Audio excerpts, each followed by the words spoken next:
네, 안녕하세요. 한의사 이경입니다. 자, 저번 시간은 비만에 의해서 생기는 뇌수액, 물의 저류 부종에 대해서 말씀드렸는데요. 오늘은 그 중에서도 여성분들이 가장 고민하시는 문제 중에 하나인 다리 부종, 하지 부종에 대해서 말씀드리겠습니다. 앞서 비만하게 되면 작든 크든 부종의 문제를 갖고 오시는 분들이 많다고 말씀드렸는데요. 그 중에서도 하지 부종은 여성들을 괴롭히는 가장 큰 적이라고 할 수 있습니다. 특히 오래 서서 근무하는 환경에 있거나 갱년기에 순환 기능이 확 떨어지는 중년 여성들의 경우에는 오후만 되면 다리가 붓고 아파서 고생하시게 되는 경우가 많은데요. 물론 학원 강사분들이나 또는 안내하는 일을 하시는 분들, 그러니까 한 자리에 붙박이로 오래 서 있는 일을 하시는 분들은 누구나 조금씩 붓기는 합니다. 우리 몸의 체액은요, 중력의 영향을 받을 수밖에 없겠죠. 그래서 아침에 일어나서 보면 누워 자는 동안에 얼굴이 좀 부어있게 되고요. 또 좀 있다가 그 물들이 오래 서 있게 되면 중력의 영향을 받아서 아래쪽으로 수액이 쏠려서 다리가 붓게 됩니다. 근데 일반적인 경우는요, 움직이고 시간이 지나면 회복이 돼야 되죠. 근데 문제는 어떤 분들에게 있어서는 해도 너무할 정도로 심하게 그리고 오랫동안 부어 있다는 거죠. 붓다 못해서 아프기까지 한 경우가 많아요. 자, 정강이 부위를 눌러보게 되면 제일 좋은 게 그 부위는 본래 살이 없기 때문에 곧바로 뼈와 피부가 닿아 있는 부위라서 물이 저류가 되면 금방 알 수 있는 부위이기 때문입니다. 이 정강이 부위를 손으로 눌렀는데 푹 들어가는 경우가 있어요. 자, 이렇게 되면 그만큼 내 다리에 부종이 많이 생겨져 있다는 증상으로 받아들일 수 있는데요.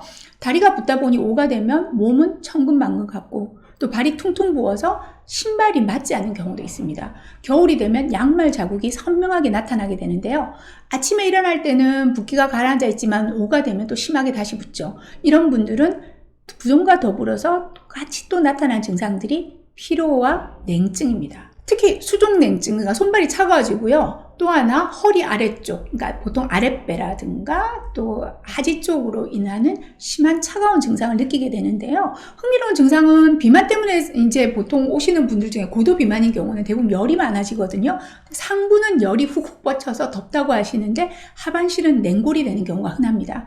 이걸 흔히 자율신경의 실조라고 진단받고 오는 경우도 있으신데요. 한의학에서는 아주 설명이 쉽습니다. 자, 습담이라고 하는 노폐독소가 몸속에 쌓이다 보니 혈행이 제대로 이루어지지 않게 되고요. 그러다 보니 무거워진 몸 때문에 에너지가 형체를 이기지 못하게 되는 거죠. 마치 여러분들이 이거 이해하시면 될 것 같아요. 경차의 엔진에 만약에 버스 자체를 걸어놨다고 하면 어떤 증상이 되겠어요? 엔진이 아주 퍼져버리게 되는 거죠. 자, 문제가 되는 습담을 제거해주고 기혈의 순환을 촉진하도록 도와주면 아래로 저류되어 있는 수분이 그 기운을 얻어서 혈맥을 타고 다시 위로 올라가고 돌기 시작하는 거죠. 즉 중력을 이기고 위로 올라가고 순환을 하는 겁니다. 자, 하지 부종의 정도가 심하다면은 당연히 전문가의 치료를 받는 것이 바람직합니다. 가끔씩은요, 정말 몸속에 심각한 문제가 발생한 경우도 종종 있습니다.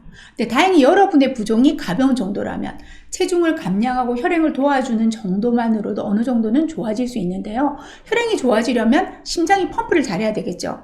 자, 심장에서 다리까지 혈액이 가는 길은 비교적 수월해요. 자, 심장이 펌프질을 하면 중력의 힘을 얻어서 아래로는 쭉 내려가게 되겠죠. 그런데 다시 다리에서 위로 올려보낼 때는 중력의 힘을 이겨야 되는 거니까 심장의 펌프질만으로는 부족하게 됩니다. 자, 이때 다리에 있는 근육이요, 심장을 도와서 수축과 이완을 해줘서 펌프질의 보조작용을 하게 됩니다.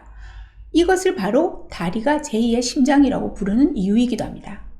그런데요, 꼼짝 안 하고 서 있거나 앉아 있기만 하면 다리로 내려온 혈액이 위로 잘 올라가지 못하게 돼요. 이 다리의 근육이 적절하게 잘 움직여야지 심장과 같은 역할을 해주는데 그게 잘 이루어지지 않게 되는 거죠. 자, 이제는요, 부종이 생기는 기전을 알았으니까 다리의 부종을 빠른 시간에 제거하고 날씬한 다리를 가지는 방법을 알려드리도록 하겠습니다. 직업상 어쩔 수 없이 한 자리에 오래 서 있거나 한다면 거기에서 제자리 걸음을 하거나 발 뒤꿈치를 수시로 들었다 내렸다 하는 동작이라도 하는 것이 중요합니다. 별 동작이 아니라고 생각하시겠지만 그것만으로도 우리 다리의 근육들은 움직이고 운동을 하게 되는 거거든요.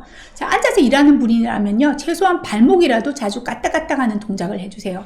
발목을 위로 올렸다 내렸다를 반복해주면 앞쪽에 있는 하지의 근육과 뒤쪽의 종아리 근육이 수축과 이완을 반복하게 됩니다. 보통 오래 서 있으면 부종이 잘 생긴다는 것은 잘 알고 계신데 서 있더라도 걸어 다니는 일을 하는 분들과 한 자리에 붙박이로 서 있는 사람 중 누가 더 심하게 다리가 부을까요? 또는 서 있지 않더라도 하루 종일 한 자리에 앉아 있는 사람의 다리는 어떨까요? 자, 한 자세로 가만히 있다 보면요, 몸의 앞 뒤 또는 좌우에 있는 근육이 한쪽은 늘어나 있는 상태로 한쪽은 줄어 있는 상태로 그걸 계속 유지하게 돼요.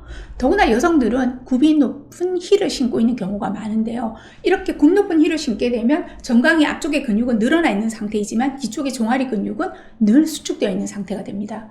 앉아 있는 것도 마찬가지 이런 기전으로 따라서 움직이게 되는데요. 이렇게 장시간 유지하게 되면 근육은 딱딱하게 굳어요. 그대로 경결이 되다 보니까 탄력성을 잃게 돼서 그 속을 지나는 혈관을 관리하는 힘이 현저하게 떨어지게 됩니다. 당연히 다리 쪽의 혈액순환이 방해를 받게 되니까 다리가 붓게 되는 거죠. 자, 이때는 잠깐이라도 걸을 수 있다면 제일 좋죠. 그게 힘들다면 방금 말씀드린 대로 스트레칭을 종아리가 이런 상태로 수축이 돼 있다면 반대로 종아리를 뒤로 밀어서 펴주는 거죠.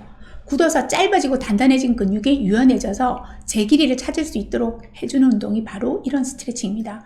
자, 종아리 근육을 풀어주려면 한 다리는 앞으로, 한 다리는 뒤로 하고 서서 앞다리를 구부리면서 뒷다리를 쭉 펴주면 됩니다. 이때 양 발끝을 앞을 향해 있어야 하고요. 양 발 뒤꿈치는 바닥에 딱 붙이고 허리를 쭉 펴고 배를 앞으로 내밀면서 해야 됩니다.